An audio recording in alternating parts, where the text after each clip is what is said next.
And welcome back to Freck Studios. Today we're going to talk about making roses with Dana and Honey.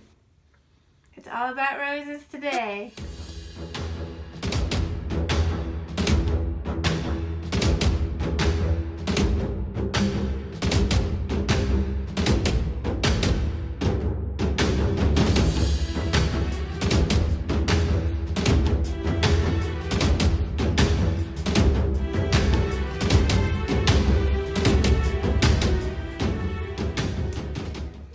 I'm making some roses. I've been thinking about Valentine's Day, and it seems like the thing to do some red fondant roses.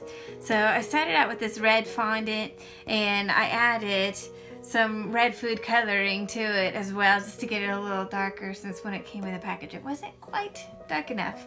What I want it to do is I want it to actually dry hard so that it will stand up. So I have worked into it this Gumtex, the Tylus Gumtex, and it just kind of like helps the fondant to dry, kind of like a hard piece of candy. And I'll just work it into it a little bit at a time, and I may even add some more to it as I go along. So I'm just mixing it in there. So now I have different cutters. I have two different cutters. I have a small one and a big one so that the rose can kind of like unfold onto the center of the flower. And I'm just going to roll out some of this here. We don't need very much. I try to use as small a piece as I can. Working it in your hands like this melts it a little. In this cold weather that we have right now, it kind of helps to melt it a little bit. I have my roller. I always try to get it as thin as I can. Super, super thin.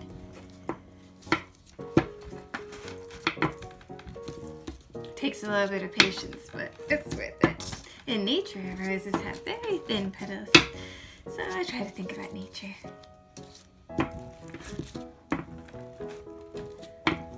I don't usually use this table, so I've been getting used to this table.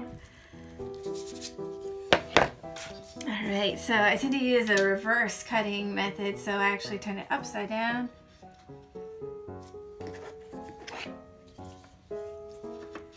If there's any little specks in here, which it always seems to happen with fondant, I'll try to turn it so that I don't have it in the completed product. Hopefully. Now I could just cut it like this. So the benefit of doing this is that it has a lot tidier cut. Sometimes if you just cut it like a cookie cutter, it doesn't always cut like nice around the edges. So these pieces, I try to cover them as much as possible because they have a tendency to dry really fast. So now I have all my petals, and for this particular rose, I'm going to divide them up from each other. So these are the small ones. Remember that we have a big cutter and a small cutter. Now I have a shaping tool. This is my thin shaping foam, and this is my shaping tool with a ball on it. I'm going to put a little bit of this drying medium on it so it will dry. I already worked some of it into it. But as you can see, I just go across the middle like this, and then I go around the edges.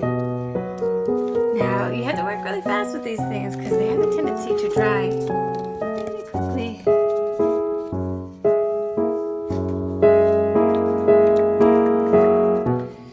Drying medium. It's kind of crazy that the more you do this, the faster you do get at it.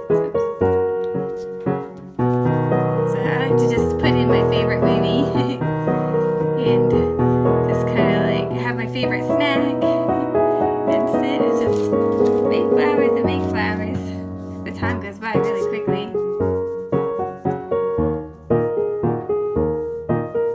Alright, so I can flip. I see that this shape that I have here is kind of like a cup shape, and the way that I'm going to put it on the flower, I'm going to have it facing this way. I'm going to put my glue on here.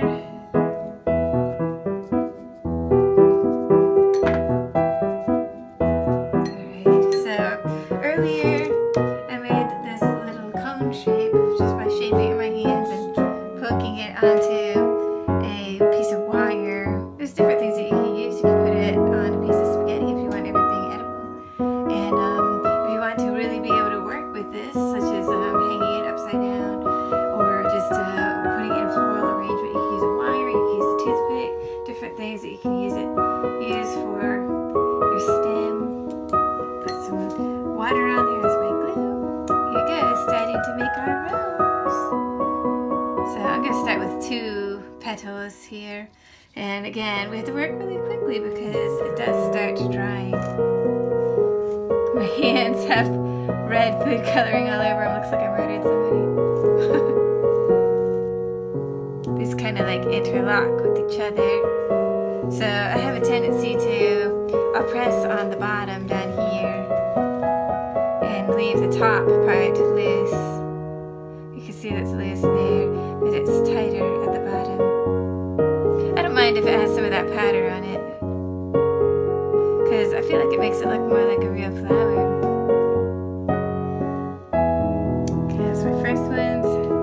Now I'm just going to start wrapping this around. I feel like with the roses, when you look at pictures of them, you see them kind of like swirling around the middle. So I'm just going to kind of like interlock these pieces together.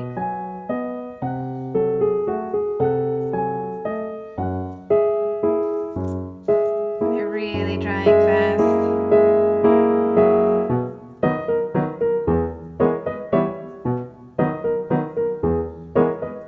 So as you can see, it's starting to swirl around. You can just keep on adding them in a swirly center, and it starts looking more and more like a flower. If you have too much of this powder, you can just use a paintbrush or just kind of whisk it away. So then as you build this up, you'll end up with more and more of a swirl like this. So these are the small petals on there. So then after you've built it up quite a bit, you'll have it looking like this. And then you're ready for your big cutter, so your petals are a little bigger, just so you have a more fuller shape. So I have some fuller petals over here. I can put this down.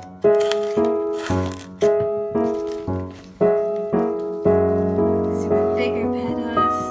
And again, we have to hurry. I keep them covered under this plastic as long as I can to keep them from drying out.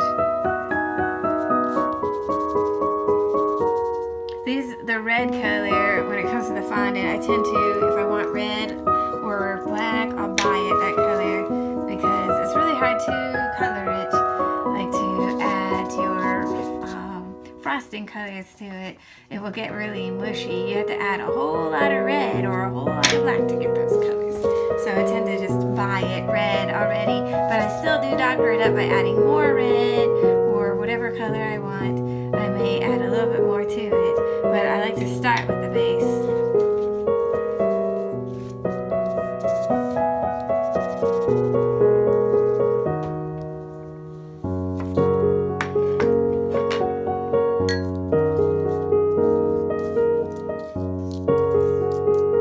You can see with my glue, I just put it halfway up the petal. Just some water, basically. This is. So adding it to my rose here. A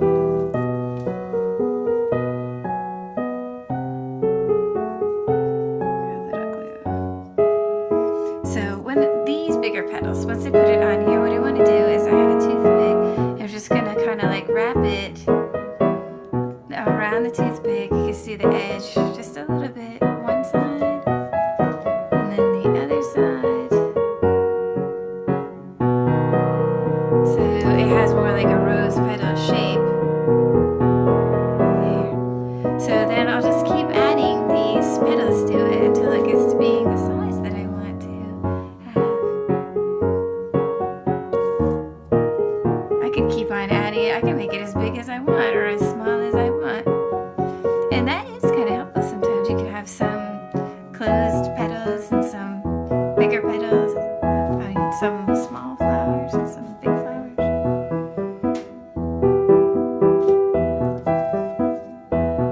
So that's what I've been doing today.